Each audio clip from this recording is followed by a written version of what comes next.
Welcome back to another edition of the Disney Dish podcast with Jim Hill. It's me, Len Testa, and this is our show for the week of Schmurz Day, March 28th, 2022. On the show today, news, listener questions, and in our main segment, Jim Hill and I propose which attractions are the modern classics in Disney theme parks.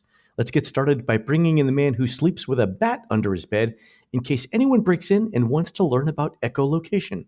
It's Mr. Jim Hill. Jim, how's it going? Interesting fun fact, Len. I am the bat whisperer of my family. Really? Seriously, whenever a bat gets into somebody's house, I am the one who gets the phone call and go down to their house armed with a dish towel. Yeah. You try to get it closed in one particular room, and it will fly back and forth by, and eventually it will tire and land on a screen window or a curtain.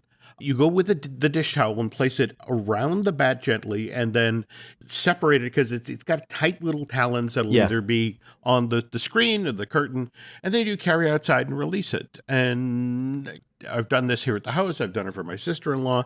And Alice, whenever she's visiting, is just fascinated by this because she gets to look close at the bats, and they have cute little faces, but scary mouths. Scary mouths, scary eyes. Yeah. It's true. Miles and miles of teeth, and which again is why you use the dish towel rather than the bare hand to grab the thing. Exactly. So while I may be an animal lover, not as big a fan of rabies. Oh, that's right. I forgot. Yeah, bats and skunks, I think, right? Or rabies. Yeah. There you go. You go. Not like they needed additional publicity problems with the whole rabies thing. Yeah, probably not the best marketing for the bats. There you go. Have you seen the ones that are at Animal Kingdom? Some of the bats that are hanging with like the 2-foot wingspans. Oh yeah. That's and we're moving on to the next room. That's exactly.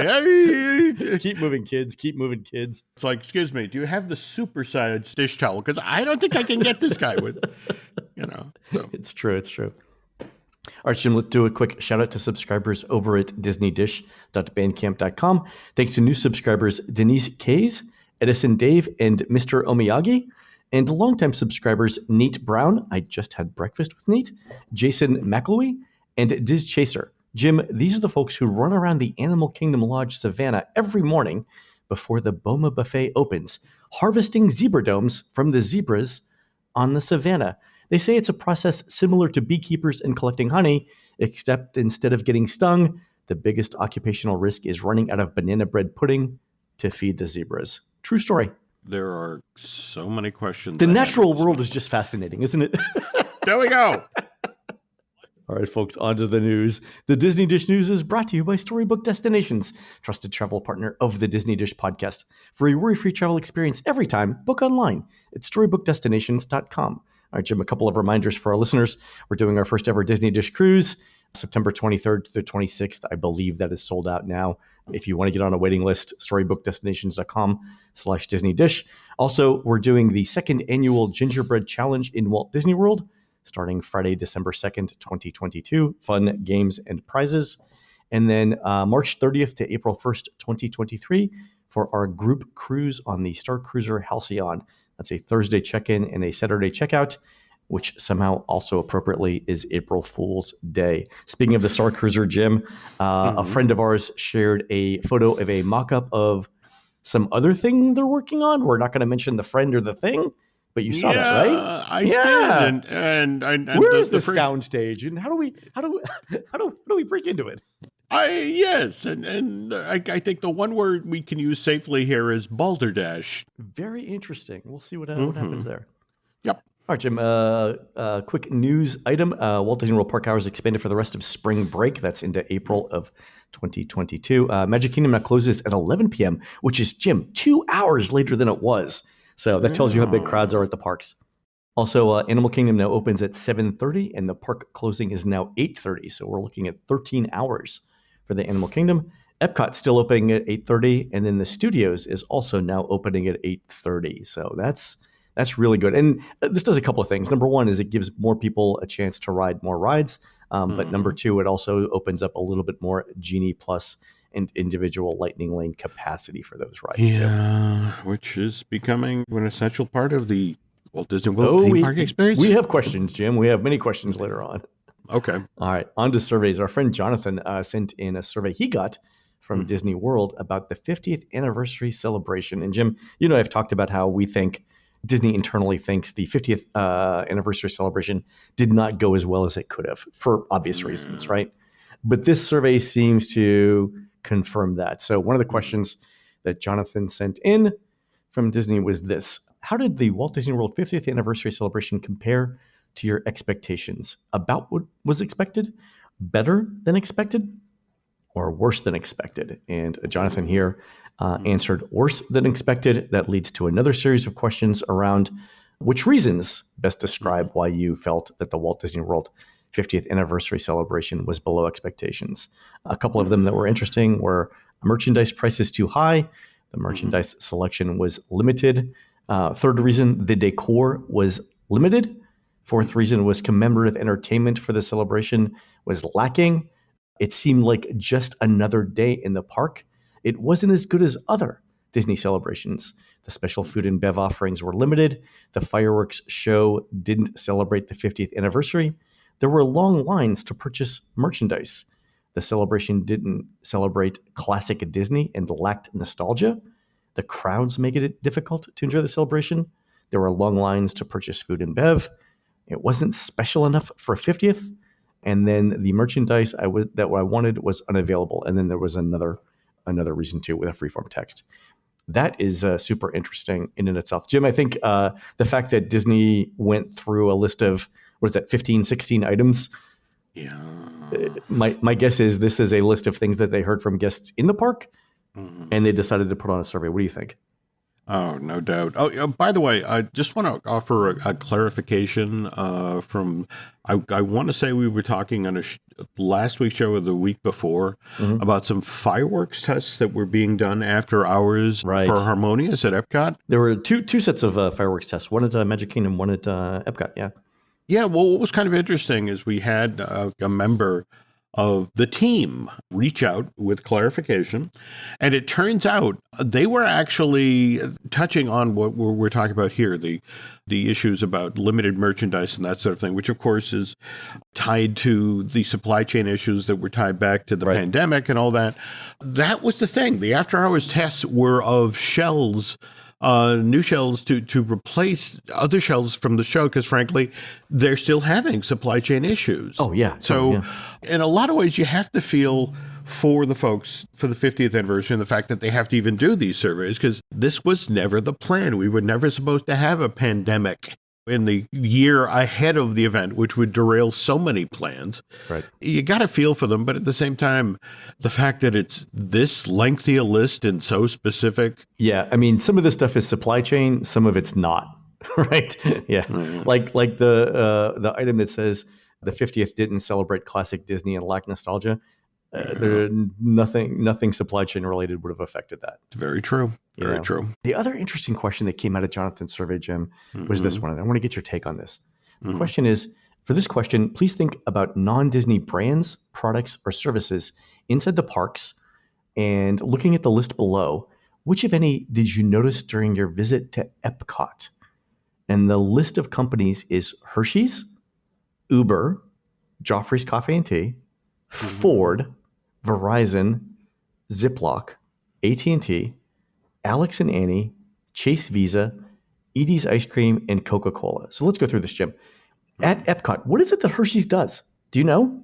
That one is not ringing a bell. So that was my question. Like, are some of these like dummy answers? Gotta be. I mean, something like Joffrey's Coffee and Tea. Yeah, we got that. I mean, they're there, right? Yeah, but Uber? Well, Ford? Yeah. Ford doesn't do anything at Epcot, as far as I know, right? Verizon, and we know Ziploc does the bags for the Kid Cut Fun Stops, right? And then does AT&T still sponsor Spaceship Earth? I don't think they do.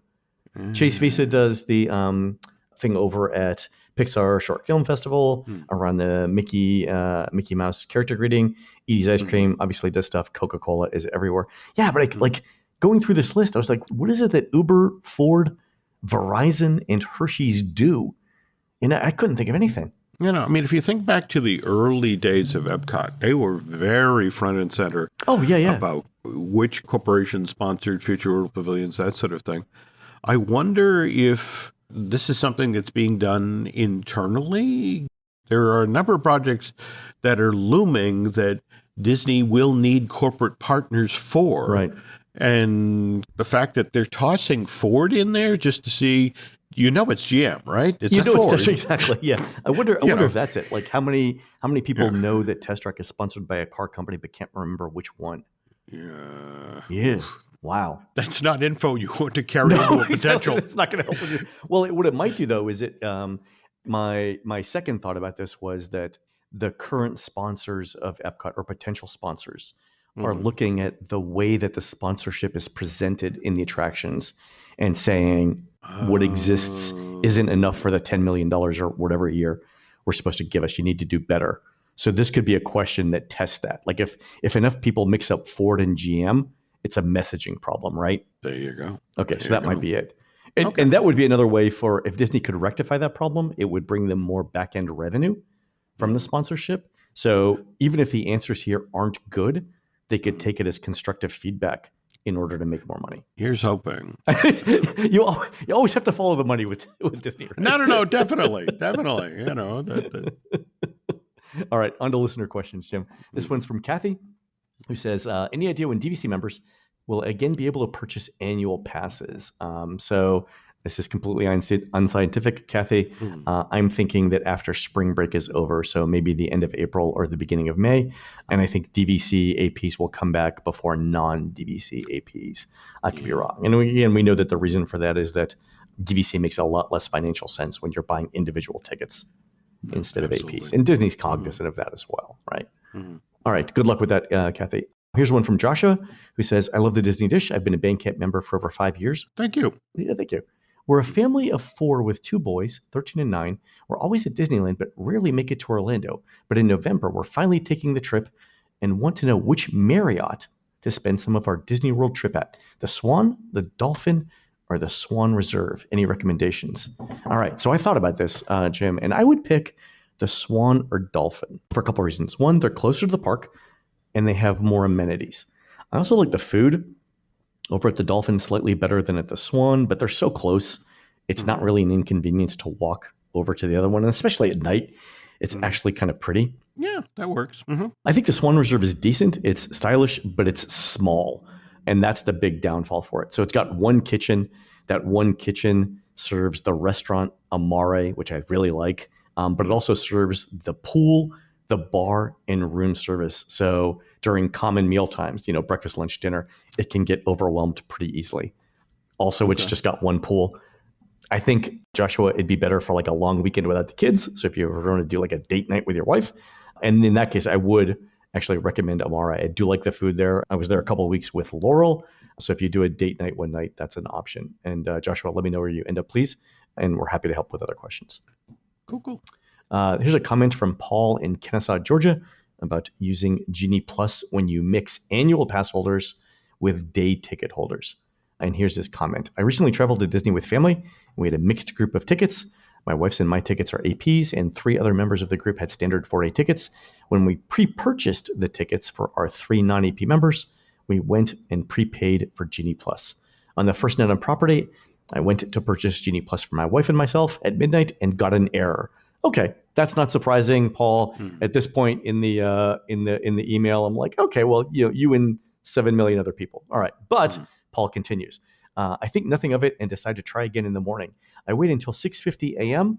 and I discover then that I can only purchase Genie Plus for myself and my wife if I go and try to book lightning lanes for the other 3 members of my party and try to include myself and my wife on the booking, because then it fails and you get an option to do it.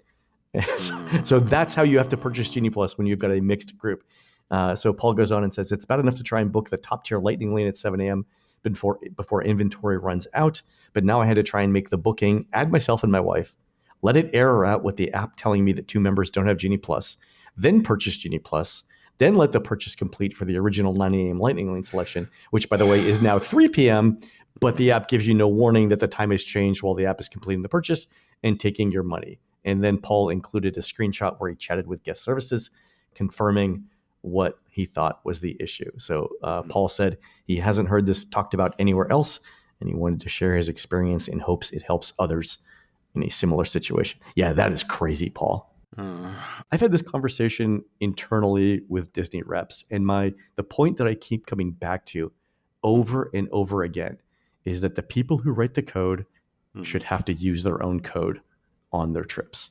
And if they did, things would get a lot better. Back in Walt's day, when the Imagineers went to the park, he insisted that you can't pull around back. You can't come in the back door. You have to park in the parking lot. You have to come through with the guests. You have to eat the guest food. Yep. You have to walk in the guest shoes. And during the Walt years, that's when we got all of those wonderful classic attractions, because it's like, okay, this is how you actually experience the park. Whereas the guys who are writing this code, they're going to Universal. That's the only explanation. If they had to jump through this many hoops to get their reservations, they would never themselves allow this code to be in place. Because how many months now has it been since the launch of Lightning Lane and Disney Plus? Yeah, it's been what, 6 months easy. October, November, December, January, February, March, 6 months. And I would say, we're saying here programmers, but it's also management, right? Management needs to experience the parks the way that guests experience the parks. And I know right now, because Jim, there are lots of Imagineers that we talk to that we don't mention on the show, right? There are similarly lots of frontline cast members who we are friends with who will tell you that their managers literally do not step foot in the park once a year.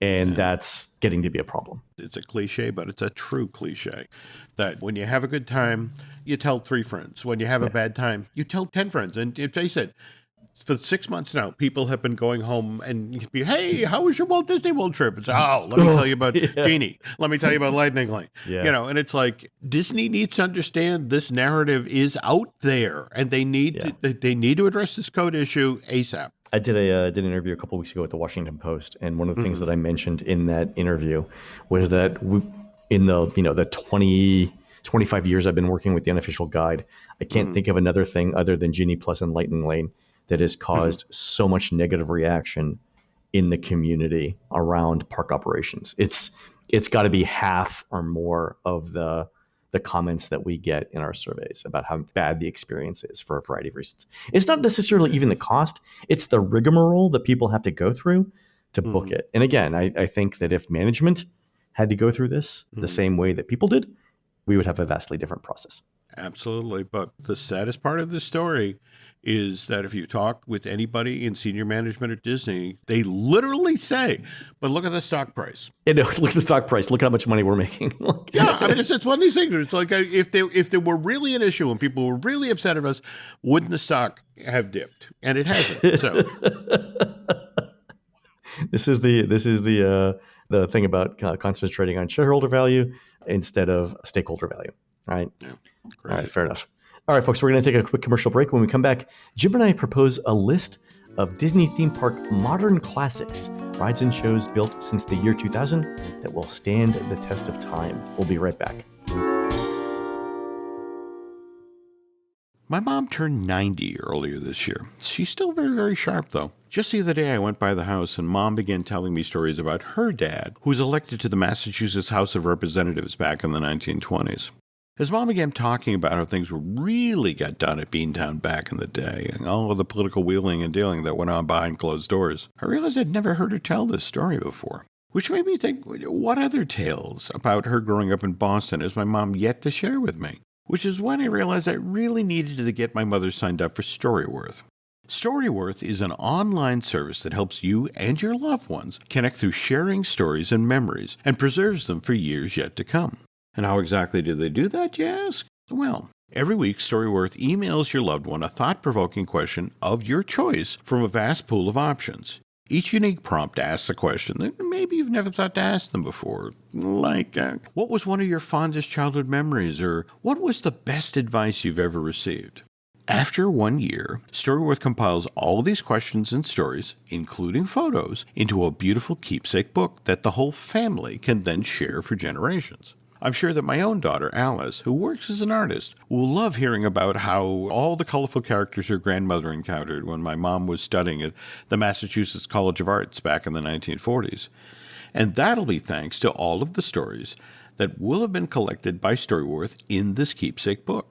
So get to know your loved one better and preserve those special moments forever with Storyworth. Right now, for a limited time, you can save $10 on your first purchase when you go to storyworth.com/DisneyDish. Again, that's STORYWORTH.com/DisneyDish to save $10 on your first purchase. Storyworth.com/DisneyDish. We thank them for sponsoring today's episode. Okay, we all know how expensive it is to get a new pair of glasses these days, which is why this offer from Kits.com, they're this up-and-coming glasses retailer, just sounds, well, crazy. Because your first pair is free. Seriously. Pick from the hundreds of chic styles that Kits.com offers and then just pay $9.95 to cover the cost of shipping. And your new glasses will be on your doorstep within days. Which just seems mind-blowing to me. I mean, how is it that Kits.com can offer quality glasses like these at affordable prices? Well, it helps that all lenses are manufactured at Kits Optical Lab up in Vancouver, rather than someplace offshore, so that the quality is better and you can then get your glasses that much faster. Mind you, you don't need to take my word for it when it comes to Kits.com. Trustpilot, the consumer review website, has given this glasses retailer a 4.5-star rating, which, given that Trustpilot's topmost rating is 5 stars, is pretty impressive. Of course, some terms and conditions apply. Some styles of glasses are excluded from Kits.com's first pair free offer. This offer is also only applicable up to -4 prescriptions, which covers most people. But for those folks who have more complex prescriptions, well, that's going to require a more expensive lens. But Kits.com currently has a great deal for those eyeglass wearers as well, which is to take $69 off of the cost of those frames. I mean, I know, it all sounds too good to be true. But if you head on over to the Kits.com website, you'll see that they are, in fact, offering you your first pair of glasses for free. So why not try Kits.com's virtual try-on? And if you like what you see, be sure and use the code FREEKITS at checkout. Again, get your first pair of Kits.com glasses on them, no strings attached, just pay $9.95 for shipping. Go to Kits.com, that's KITS.com, and use code FREEKITS, FREEKITS, at checkout. Kits.com, quality glasses at affordable prices. We thank them for sponsoring today's episode. Today's show is brought to you by BetterHelp. You know what's ironic? A lot of us out there will drop everything to go help someone we care about. I mean, we'll go way out of our way to treat other people well. But how often do we give ourselves that same sort of treatment? Seriously, we all want to be there for friends and family, but let's be honest here. You can't help those folks if you yourself aren't feeling mentally healthy. That's why BetterHelp Online Therapy wants to remind you that you matter just as much as everyone else does. And if you feel the need for some self-care, well, BetterHelp is online therapy that offers video, phone, and even live chat sessions with your therapist, so you don't have to see anyone on camera if you don't want to. More to the point, BetterHelp is much more affordable than in-person therapy, and you can be matched with a therapist in under 48 hours. So why not give it a try and see why over 2 million people have used BetterHelp Online Therapy? As I mentioned a moment ago, this podcast is sponsored by BetterHelp, which is why Disney Dish listeners will get 10% off their first month at betterhelp.com/DisneyDish. Again, that's BetterHelp, BetterHelp.com/DisneyDish.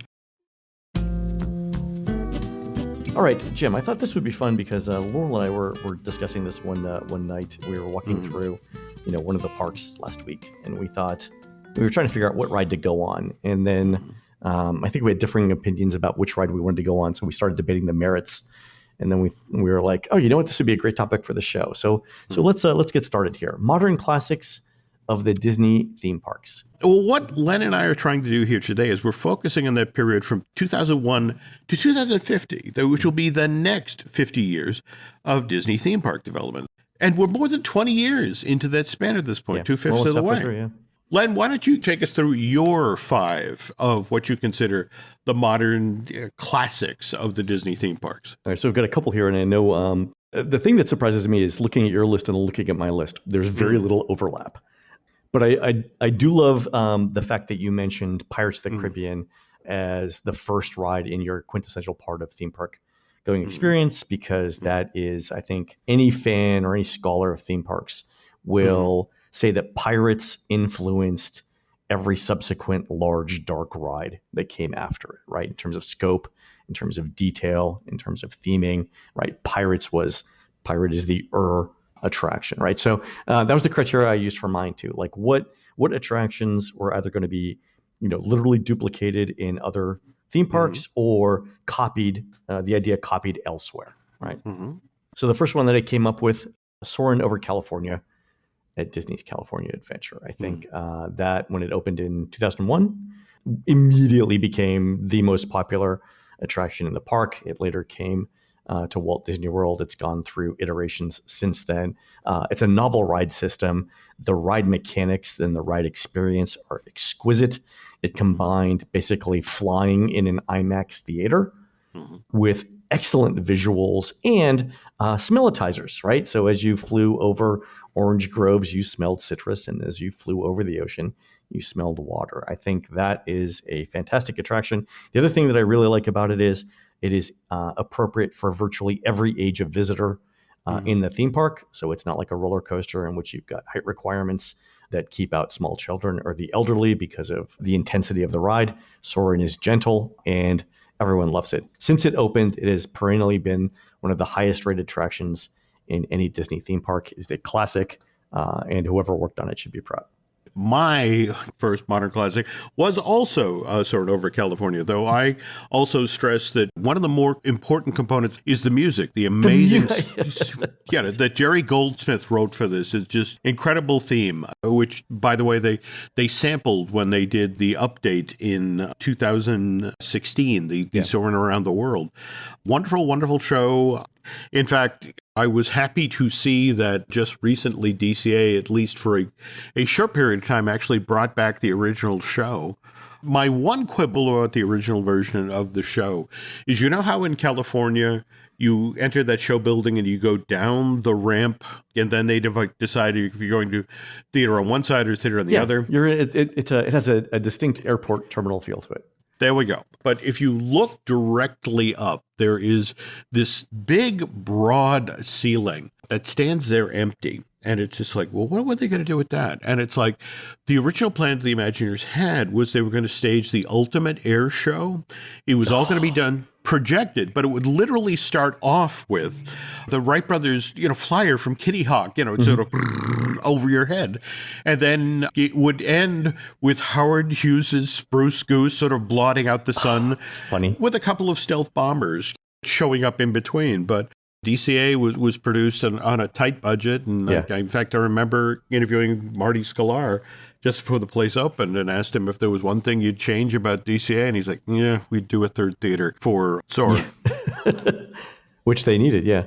I love that you mentioned the soundtrack because one of the Disney theme park audio stations that I listen to is subsonicradio.com. And they actually have a channel dedicated to Soarin' cue music. Oh, I'm going to go there today. All right, cool. So, all right, next on your list, what do you got? Rise of the Resistance at Disney's Hollywood Studios. So I think we've talked about this on the show. It is excellent in terms of scope. It has great music. It has fantastic effects. A couple of those scenes, such as going through the room with the AT-ATs, or when Kylo Ren projects his lightsaber through the ceiling. A couple of those things, Jim, you and I had read about them. We knew how the patents described what was supposed to happen, but seeing it in person the first time still made me wonder how they actually pulled it off. I think this is one of the classic Disney attractions. Everything from the plot to the effects to the music at the end makes it an excellent ride. It's also the highest rated attraction in any Disney or Universal theme park in the United States. I really feel like I have to go back and experience Rise of the Resistance post-pandemic. Right. Because I'm being menaced by a stormtrooper who's wearing a mask, who's really having trouble enunciating the threat. Not the same thing. It's a different effect now, yeah. Also coupled with the fact that after the escape, they hustle us into the room where we're going to get in our droid-powered vehicle and begin the bulk of the ride. And we had an issue with one of the seatbelts. And it took 2 minutes to resolve. And then that breaks the continuity. It does. It does. And it's just that I feel like I didn't see it at its best advantage. And I'd love to go back to see the performers maskless and with the plastic shields down and maybe with a team that can actually hustle us into the thing and get us dispatched quick. But you're not wrong. It has amazing craft. It's a hugely ambitious ride. And there's still a lot of Imagineers who were like, we should have had it tied to the New Hope. But, it's another issue. You mentioned the technical issues with it, and that sort of goes hand in hand with some of these rides because the things that we're talking about are not only innovative in terms of story and design, but the ride systems themselves are also very, very sophisticated. Soarin' was a novel ride system. Rise of the Resistance, a novel ride system as well. So that plays into some of this. Rise of the Resistance is not particularly reliable. I think we all know that. They've got some issues, but even that, I still think it's one of the great attractions. I actually picked this one, Jim, over Mickey and Minnie's Runaway Railway, which I love.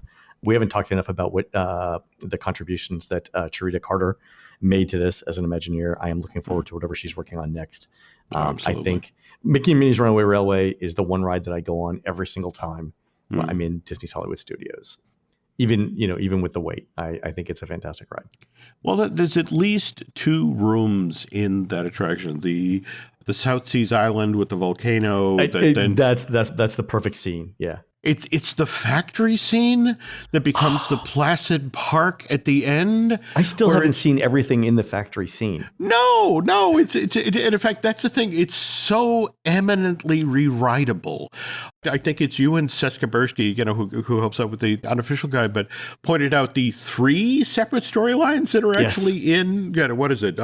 Mickey and Minnie's the main story, and then poor Pluto, who's chasing after them because he's accidentally been left behind, and then the crab. Is that right? There's a crab that's hidden in every scene. Yeah, and for some of them, you have to have perfect timing. You either have to be in the very first car or the very last car, so you can't see all of the crab scenes in one ride because of the position that you're in. So like at even the very beginning scene, where Mickey and Minnie are coming down the mountain, like the initial scene right after the load station, the crab is there, but you have to be in the absolute last seat and you have to be looking for it instead of looking ahead. Yeah. A couple of other interesting things on this. I'm told, Jim, it has more hidden Mickeys than any other attraction in any Disney theme park. That, of course, makes sense. But I love this thing right from the pre-show where you literally step into the screen because Goofy's blown a hole in it. By the way, I just learned in like the past week or so, when you get to the city scene and you duck into the dance studio and it's Daisy Duck leading the class, that was originally Clarabelle Cow. Really? But it came to the pitch session, the final lockdown with Bob Iger, and Bob Iger was like, I don't like Clarabelle. You need to make that into another character. So it's like, evidently, Bob Iger was really lactose intolerant. Bovine phobia. All right, Bob. Oh, there we go. Good to know. Also, I think we would be remiss if we did not talk about the theme song. Oh, yes. Nothing can stop us now.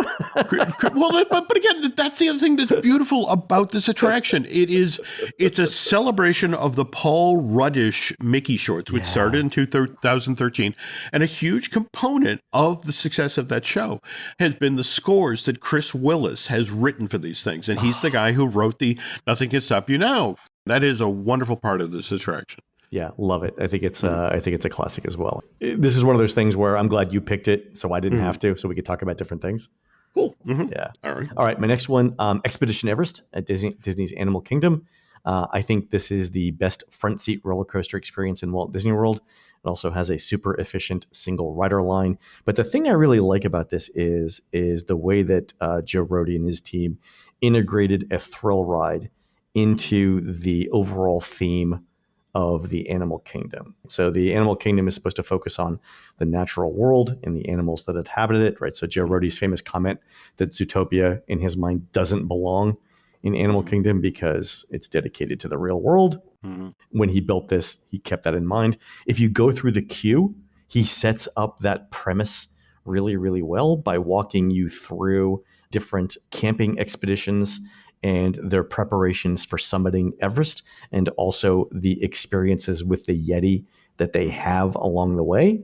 And so it fits in with the overall story of the park. And I will contrast this with Guardians of the Galaxy, which is coming to Epcot Not only is it in Future World and based on a cartoon character, which Future World has never had before, but Disney's also sort of like breaking the fourth wall, if you will, by saying that the Guardians of the Galaxy attraction is actually a World Showcase Pavilion in Future World, which, again, thematically makes no sense.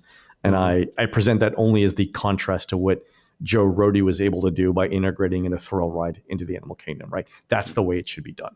And look, you're not wrong. It's a masterful attraction. The storytelling as you go through the queue, just that display of the found photographs of the destroyed camp and those weird blurry photos of the Yeti. I mean, really do a wonderful job of establishing the story. But I did not include this in my list, in spite of the fact it's a wonderful coaster, especially front seat. And I love the whole we're going backwards. And you can't argue with the amazing mechanics where you switch the track instantaneously.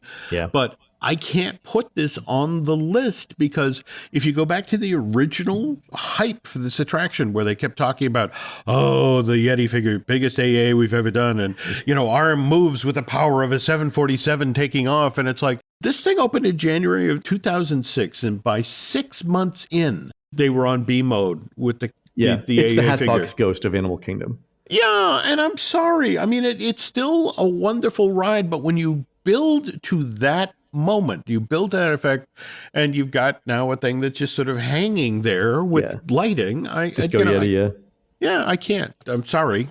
I get what you're saying. It's all perfectly valid, but it's like the fact that it's been sitting there for, dear Lord, is it 16 years now?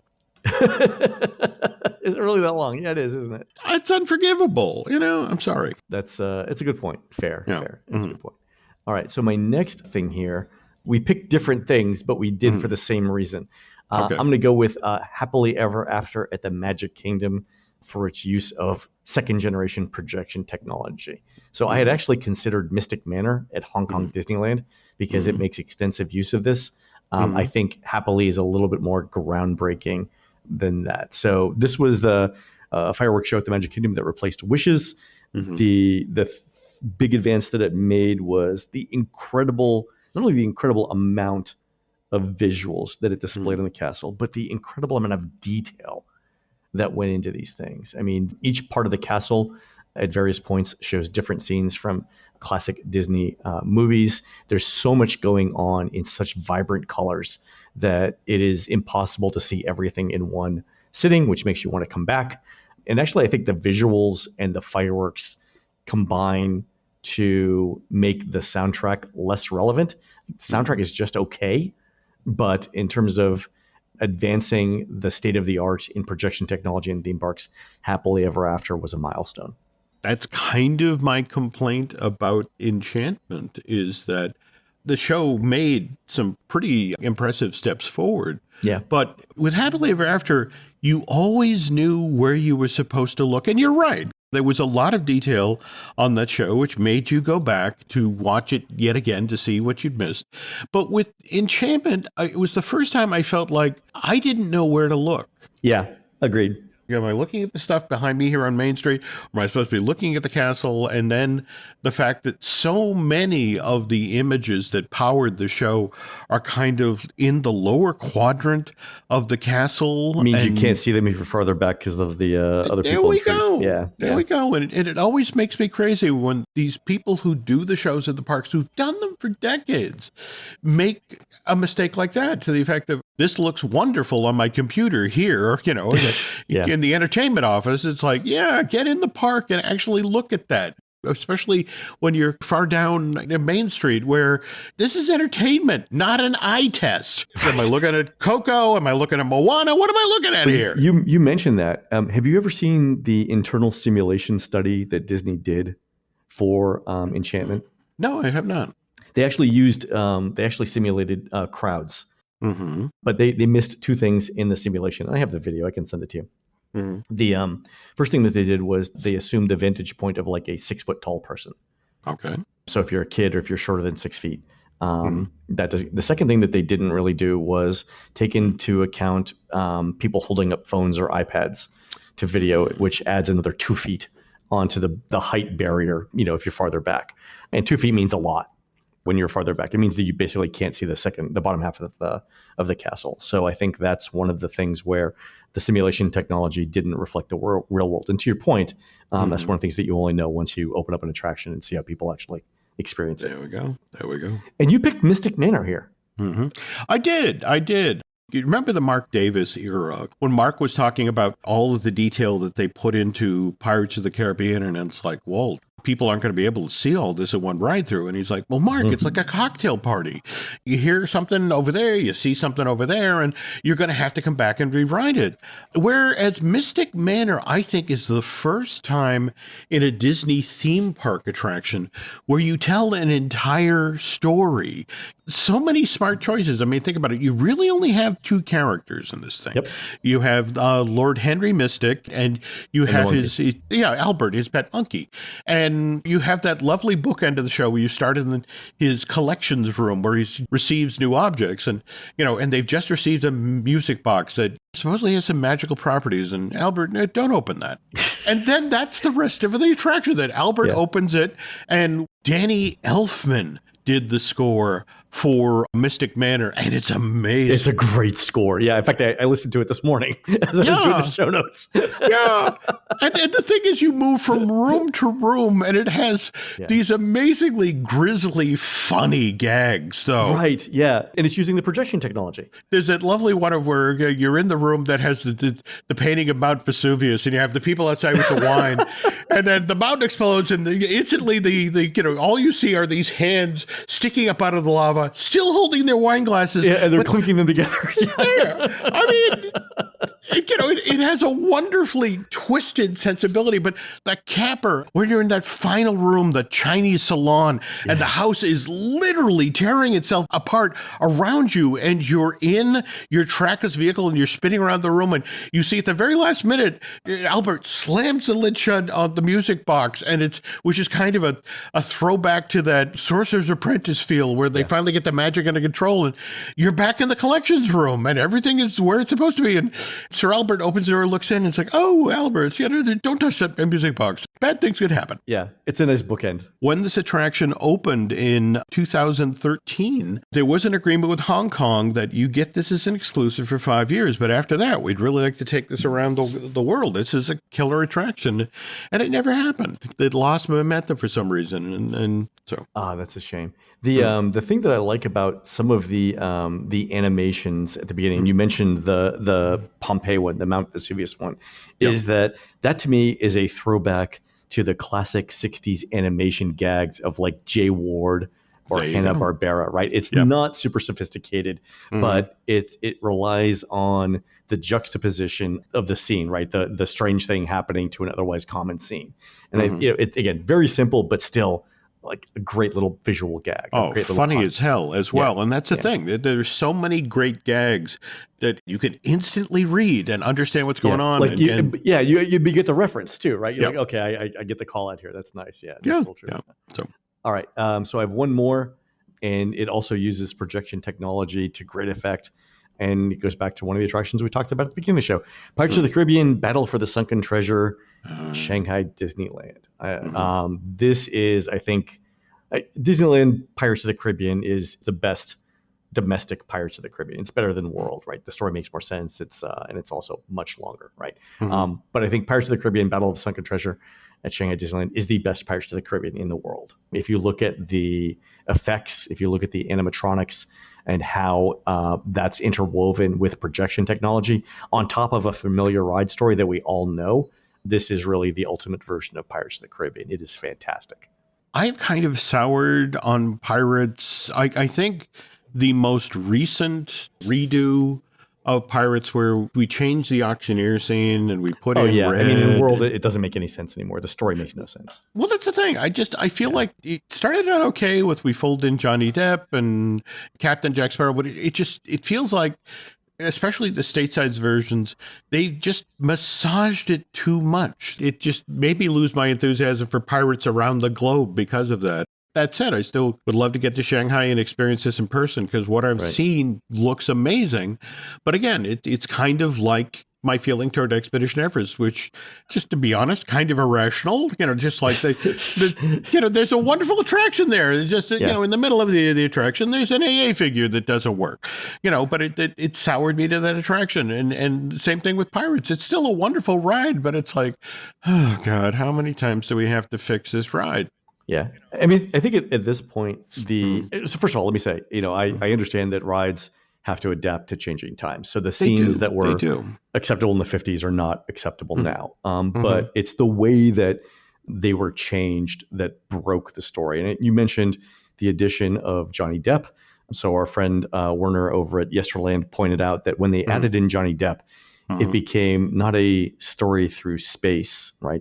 Going through the town. It was a story through space and time because you had Johnny Depp in multiple scenes, right?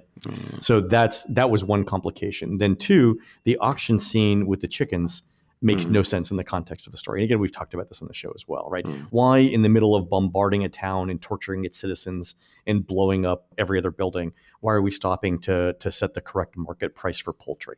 Makes no sense, right?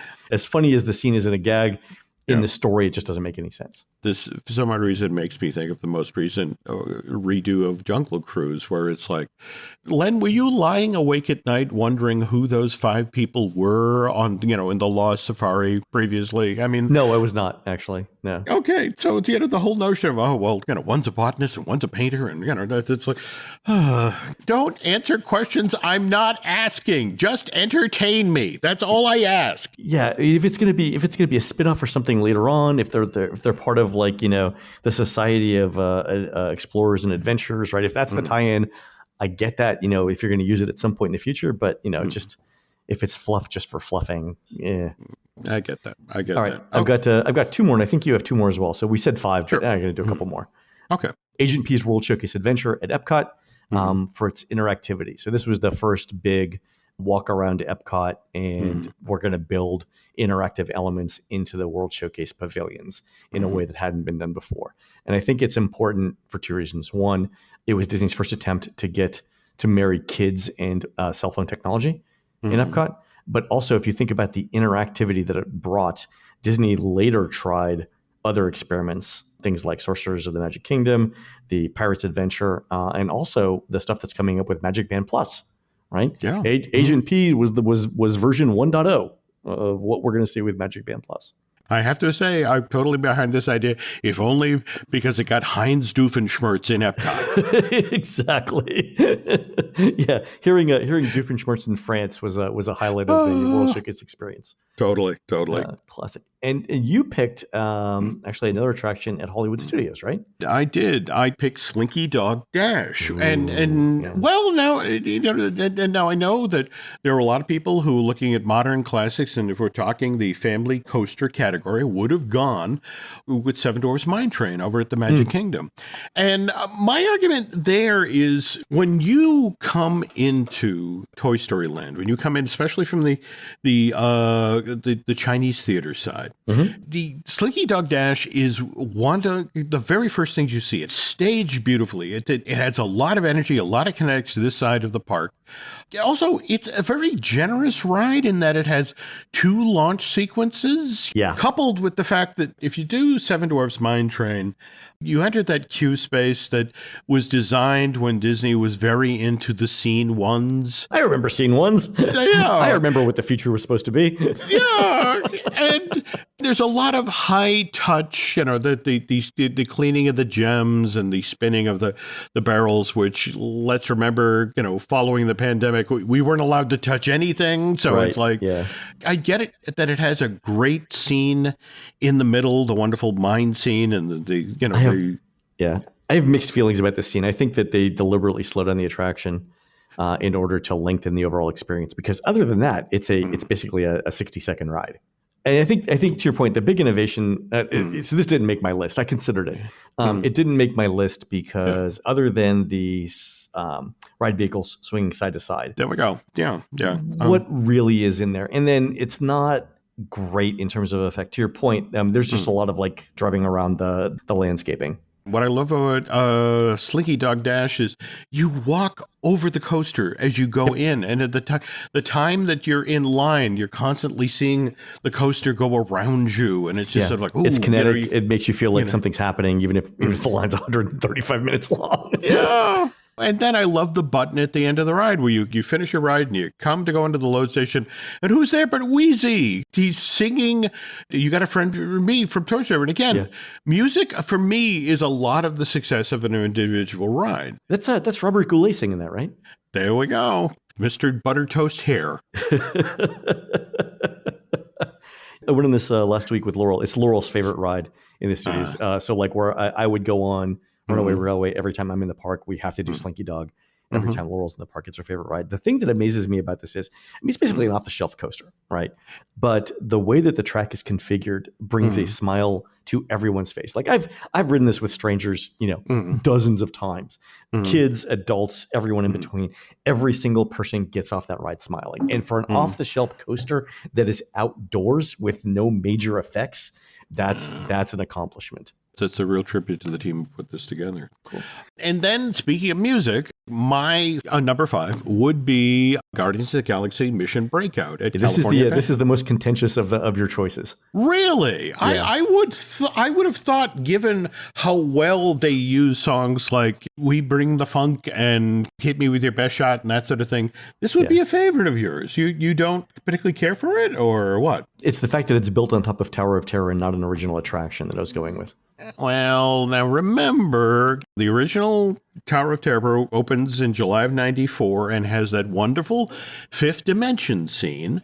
And when this one opened at DCA in 2004, for both operational efficiency and to lower the cost of building the thing, they cut the fifth dimension scene. So it was already a lesser tower to begin with. But the fact that Joe Rohde and his team came in, I remember they shut this thing down in January 3rd of 2017.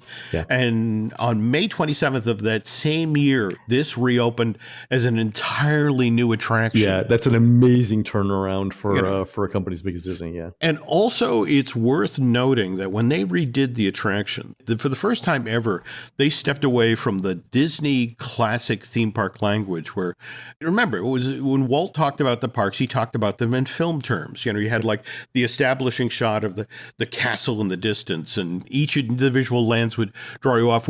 Whereas Mission Breakout was designed with a gamer's language, as in 360 degrees of story. The Q Space, where it used to be the old lobby, where you now have, the collector's collection. There's hours of stuff to discover in there, coupled with the fact that the Rocket animatronic in the old library room is the most sophisticated, impressive animatronic that Disney has produced in years. It's the first all-electric. Just absolutely amazing animation. Also, for the very first time, when the Imagineers realized that, that figure's going to break down, so we need to be ready. And they prepared an alternate version of the pre-show film where Rocket was just on the monitor. By the way, I am kind of intrigued that neither of us mentioned Millennium Falcon. We didn't. There's a lot of things we didn't pick. My big thing with Falcon, and I've said this on the show before, is that the gunner position isn't what we know from episode 4. And that disqualified for me immediately. Yeah. Mission Breakout, impressive as hell. And again, to give Imagineering kudos, less than 4 months, they introduced a seasonal variation, the Monsters After Dark. And by the way, we maybe be breaking a little news on today's show, that they're shooting Guardians of the Galaxy Volume 3 right now. Yep. And while they're doing that, they're also shooting a Guardians Holiday Special. Because the Star Wars Christmas Special went over so well. That's kind of the whole point. That's James Gunn. There has to be a shout out to that in there, please. God. Yeah. Okay. But supposedly James Gunn personally shot the ride footage that's in Mission Breakout, and he shot all of the ride footage that will be in Cosmic Rewind. But supposedly, while they were shooting the holiday special, they also got enough elements so that there could be a Christmas variation of Mission Breakout. Oh, holiday layover. Is it Disneyland gets all the cool layovers? I know. That's fantastic, though. That's hysterical. I will say this. I like Tower of Terror in Walt Disney World. I think it's the best version of it. When they announced this for Disneyland, I thought it was going to be a cheap overlay. But when I actually experienced it, I came out of it saying, okay, that wasn't bad at all. I can get behind this. So it exceeded my expectations, and they got it done in 5 months. So you can't nothing crazy. wrong with that. That's an amazing story. And obviously, there's a lot of other rides we could have talked about. In fact, I would have loved to put on the table here the Sinbad storybook voyage. Oh, at Tokyo.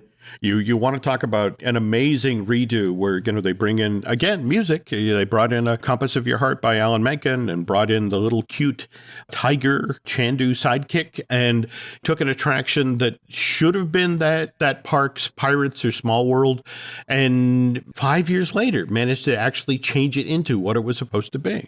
Again, we need to save that story for another time, but also honestly, folks, we'd love to hear from you about what you think of what Len and I talked about today. But are these your modern Disney theme park classics? And if not, what were the rides, shows, and attractions you would have thought you'd see on this list? Yeah, definitely let us know on Twitter or send us an email through the Bandcamp form on what you guys think should be in everyone's top 5. There you go. All right, folks, that's going to do it for the Disney Dish show today. Please head on over to disneydish.bandcamp.com, where you'll find exclusive shows never before heard on iTunes. On next week's show, what's pricing going to be like at Universal's Epic Universe theme park? We'll have some ideas from a new Universal survey that just came out. And you can catch more of Jim at jimhillmedia.com and more of me, Len, at touringplans.com. We're produced fabulously by Aaron Adams, who'll be handing out samples of Grandma Adams' whiskey-infused mead while singing the Adams Family collection of wassailing songs at the 37th Annual Georgia Renaissance Festival on Saturday, April 9th on Verlin Smith Road, just off exit 61 in beautiful downtown Fairburn, Georgia. Huzzah! While Aaron's doing that, please go onto iTunes and rate our show and tell us what you'd like to hear next. For Jim, this is Len. We'll see you on the next show.